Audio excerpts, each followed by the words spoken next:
हमारा पाठ है न्याय की कुर्सी। बहुत ही प्यारा है चैप्टर, पढ़ते हैं। न्याय की कुर्सी पार्ट 2।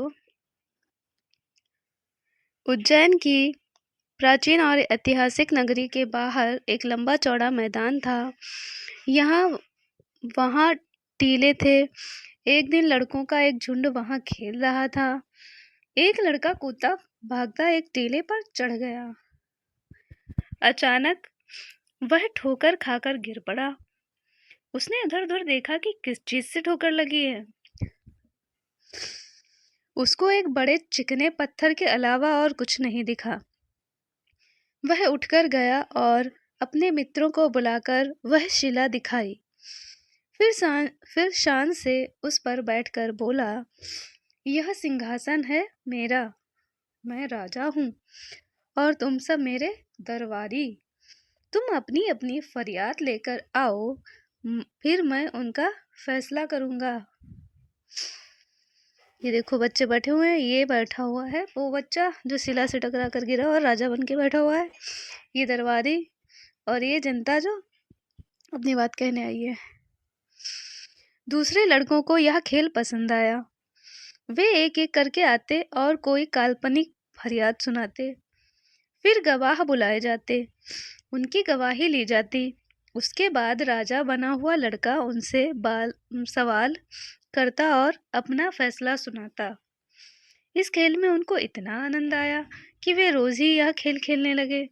शिकायतें सुनी जाती, अपराधी पेश किए जाते, बयान लिए जाते। फिर शिला पर बैठा हुआ लड़का अपना फैसला सुनाता। बात इधर उधर फैलने लगी। लोग लड़के की न्याय बुद्धि की चर्चा करने लगे और कहने लगे कि अवश्य ही उस लड़के में कोई देवी शक्ति है। एक दिन दो किसानों के बीच जमीन को लेकर झगड़ा उठ खड़ा हुआ। मामला गंभीर था। टोली वाले लड़के की इतनी चर्चा थी कि वे राजा के दरबार में जाने के बजाय उसी के पास गए और उसको अपने झगड़े के बारे में बताया। लड़के ने बड़ी गंभीरता से दोनों किसानों के बयान सुने। उसके बाद उसने जो फैसला दिया उसे सुनकर वे दंग रह गए। उस दिन के बाद से तो नगर के सभी लोग अपनी फरियाद लेकर यहीं आने लगे। राजा के दरबार में कोई न जाता और ऐसा कभी नहीं हुआ कि लड़के के फैसले से उन्हें संतोष न हुआ हो।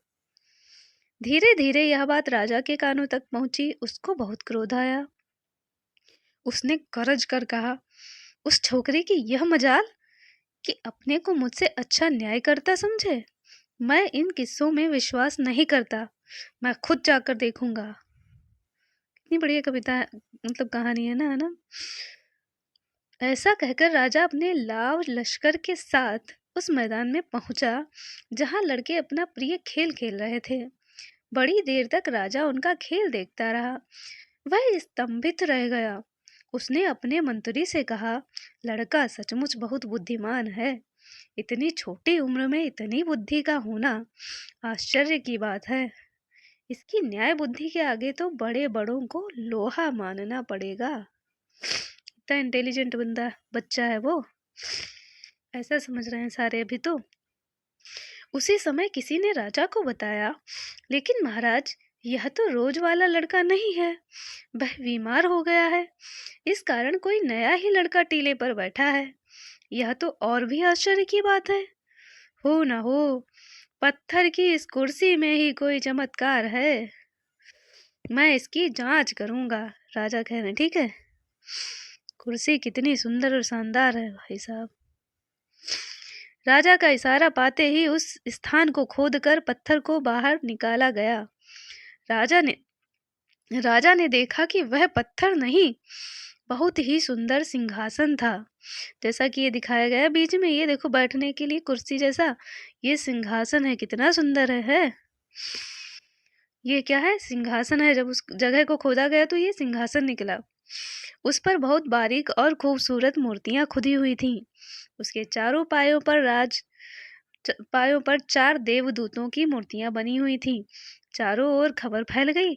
बात ही बात में वहां अच्छी खासी भीड़ जमा हो गई।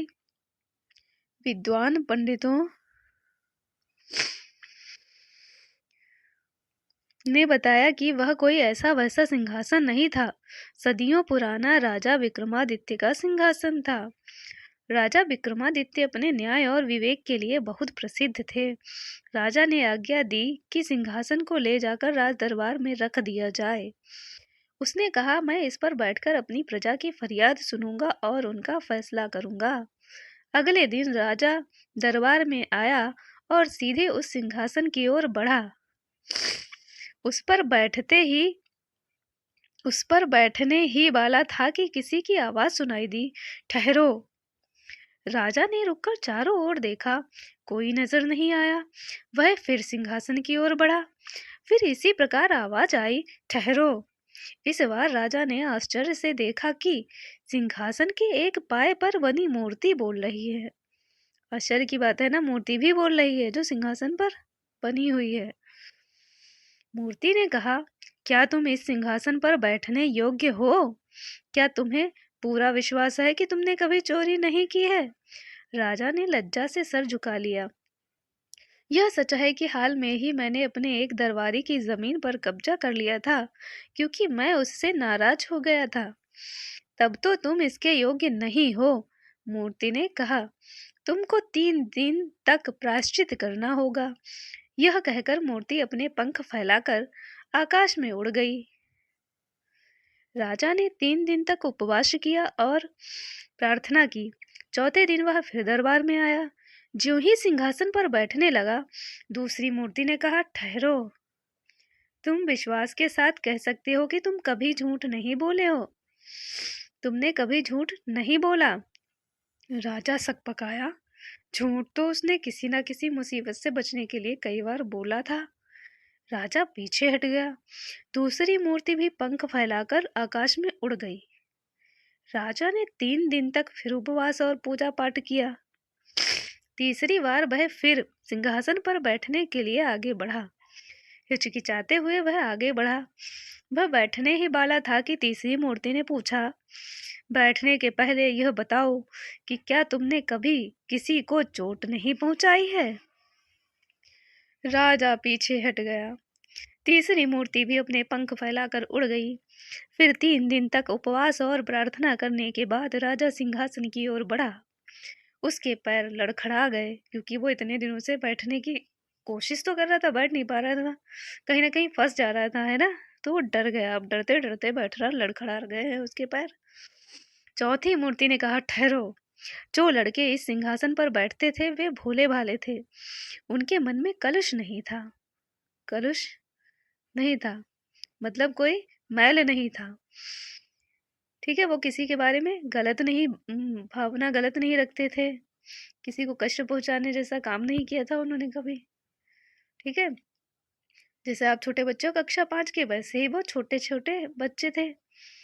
तो वो बहुत ही भोले भाले थे, इसलिए वो बैठ सकते थे।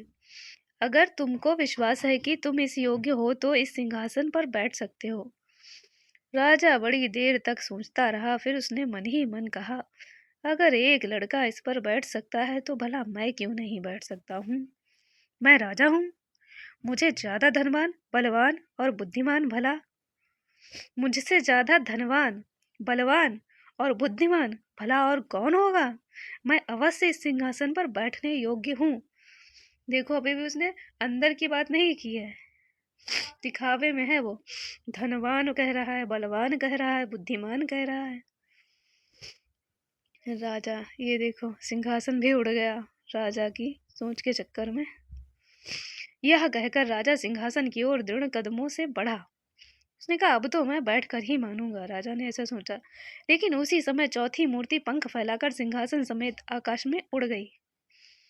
ये किसने लिखी है? लीलावती भागवत राष्ट्रीय पुस्तक न्याय से प्रकाशित स्वर्ग की सैर तथा अन्य कहानियां पुस्तक से इसको लिया गया है खंड, ठीक है। बहुत प्यारी है ना, बहुत सुंदर। तो ये प्रश्न अगले भाग में करेंगे। तब तक के लिए आप सभी का बहुत बहुत धन्यवाद।